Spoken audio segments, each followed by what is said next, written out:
presentation is over family communication styles and family types. The purpose is examining these family communication patterns and family styles to see how it influences modern families and how family relationships look like nowadays.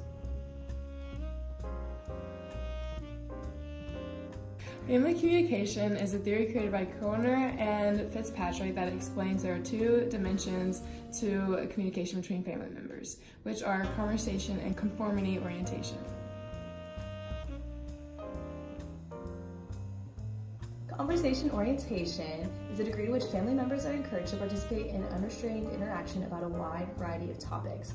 High conversation orientation, they believe it's important to have open and frequent communication as a part of their family dynamic. Low conversation orientation families believe that conversation interpersonally is irrelevant to their family communication. Conformity orientation is the degree to which families believe that communication should emphasize similarity or diversity in attitudes, values, and beliefs.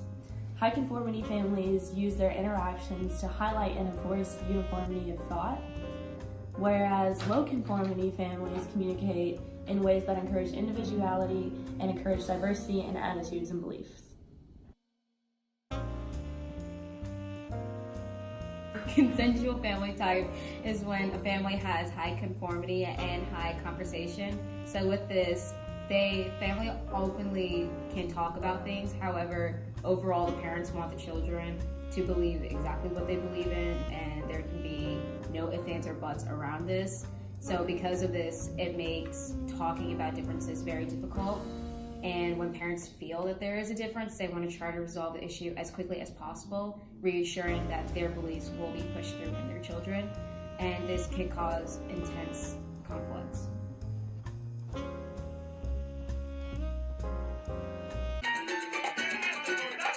I went to school saying I'm not going to wear makeup. And then Rebecca comes in and tells me how much I need it. Well, Vanessa, we didn't come up here to talk about makeup. You didn't? No, we came up here to talk about rules. Your father and I make the rules for this house, and we expect you to follow them. We don't make these rules to spoil your fun. We make them because we think they're good for you. Now, whether you agree with them or not, a rule is a rule. You were told not to do something, and you did it anyway. I don't ever want to see that happen again. It won't. Cliff, do you have anything to add? Yeah, see, I think... I'm sorry, Mom. Sorry. I know.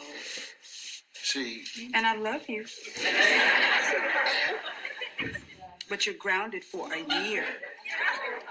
A year? I'll settle for a week. And that's all I have to say. One example of consensual family type is seen in the Crosby Show. So the mother is trying to discipline her child because of these rules that she has broken. So what the mother does is she punishes her daughter by grounding her for a week to ensure that she will follow this rule and grow up to be the daughter that she wants her to be. I have a consensual family type because my parents are open to conversation. They love having conversation with us, talking about different viewpoints, but at the end of the day, we are low-key expected to have the same viewpoints, and it will not be okay if we don't.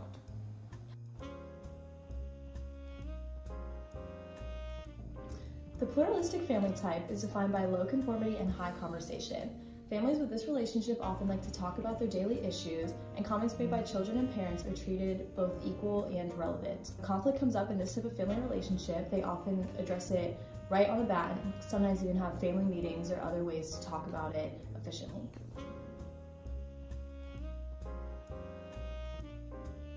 Hello? We have an email relationship. Hi. Oh, she speaks. She has the ability. What's wrong? What? Are you okay? Are you sick? I'm getting over a cold. You knew that. No, I didn't, because our once wonderful relationship, envy of all the world, more intimate than that of the naked couple in the Love Is cartoons, has degenerated into email correspondence. I'm sure I wrote that I had a cold. No, you didn't. In all those emails, I didn't mention it? All those emails? I'm sorry, but you write less than the people offering to enlarge a piece of anatomy I do not possess. I could have sworn I told you. I just reread every email you sent in the past 10 days. No sickness mentioned, but you did share these gems. Hey, what up? Is it freezing there too? Ice. and who pooped. And then you added one of those obnoxious hieroglyphics that I can never read. They're supposed to indicate you're laughing or smiling or frowning or vomiting. I don't know what. That's a typo. I don't do cutesy symbols. You're not even using verbs. That's not a relationship. Relationships need verbs. Well, yours aren't much better. I'm not saying they are. I can never get you on the phone. Oh, I can never get you. You got me now? Freak of nature. What do you look like? Do you look the same? Hold on, my nose ring is itching. Don't kid. I'm mad and needy. Well, meet me at the end, 10 o'clock. Oh, but it's been so long. How will we recognize each other? We'll wear a rose in our lapels. Or dangling from my nose ring. You're kidding about that, right? I'm leaving you. In the show Gilmore Girls, Rory and Lorelai are mom and daughter, but they have such a pluralistic relationship that everything each of them contribute is seen as equal and being able to contribute to the conversation, and they're both encouraged to say whatever they feel and don't try to impress on the other person, but accept their decisions and try to help them with whatever they're going through. I personally have a pluralistic family type because my parents are very open to conversation, don't tell us a lot of their beliefs because they want us to make their own, try to have us as important parts of decision making, and at the end of the day just want to hear our opinion but also talk through things and allow us to do what we want.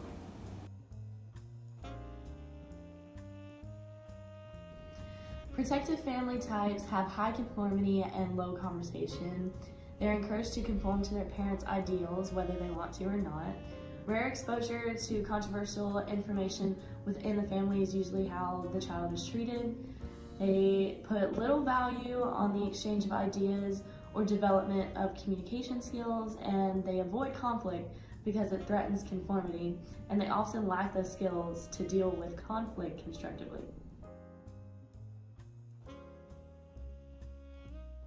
You are. I didn't mean to. You went fair and square enough to make me prouder. Till you get into the old alma mater, that is. Yeah, we talked about this, about me keeping my options open, looking out west. Yeah, of course. Well, let's get serious here. Someone with your grades wants to get into Dartmouth, you need to appear to be working for it. Dad, Ushering the rep is a good step. how come every time I bring up going to USC, you act like it's a joke? Nate, there's a plan here. Maybe I want to make my Listen, own. your mother and I didn't work this hard, so you can just make things up as you go along. Dartmouth, law school, Blair. Soon you're going to have everything. Listen, I'm late for work. Nail that interview today. Go green. Nate and his dad from Gossip Girl are a good example of a protective family type because Nate's dad obviously wants him to do something that Nate does not want to do in his future.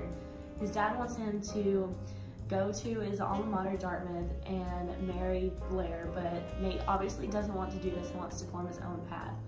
But there's not a lot of conversation between them, and Nate's dad shuts him down immediately when he suggests his own future, thus making them a protective family type. I have a protective family. Ever since I started going to college, my mom and my dad have been texting me nonstop whenever I am planning to go out, and they always want me to call them every single night to make sure that I am safe.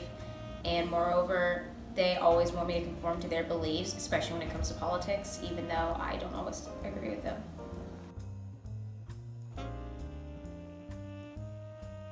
The laissez-faire family type has low conformity and low conversation. The parents are never demanding, so the child is able to challenge the parental figure. The family members come and go as they please, and they rarely have conflict because they have low interaction. Hey, how are my best girlfriends? Hey, this is George. This is Katie. Hello, sweetheart. Just want you to know, if you need anything, don't be shy, okay?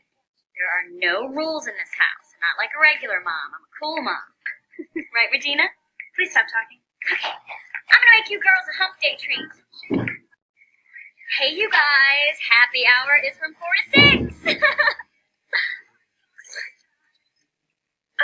Is there alcohol in this? Oh, God, honey, no. What kind of mother do you think I am? Why do you want a little bit? Because if you're gonna drink, I'd rather you do it in the house. No, thank you. An example of laissez-faire family type is Regina George and her mom from Mean Girls. Regina George's mom introduces herself as the cool parent.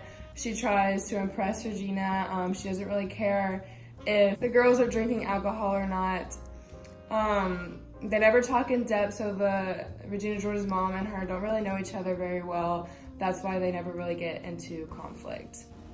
When it comes to mine and my dad's relationship, it's fairly laissez-faire. We don't talk a whole lot, but when we do, we're not trying to force our views on each other, and he especially isn't trying to force his views on me. Even when it comes to politics, when we are on the exact opposite ends of the spectrum. And he cares about me, but we still don't have a lot of conversation, and there's definitely no conformity whatsoever. So overall, family communication patterns are defined by frequency of conversation and how ideals are either accepted or denied by families.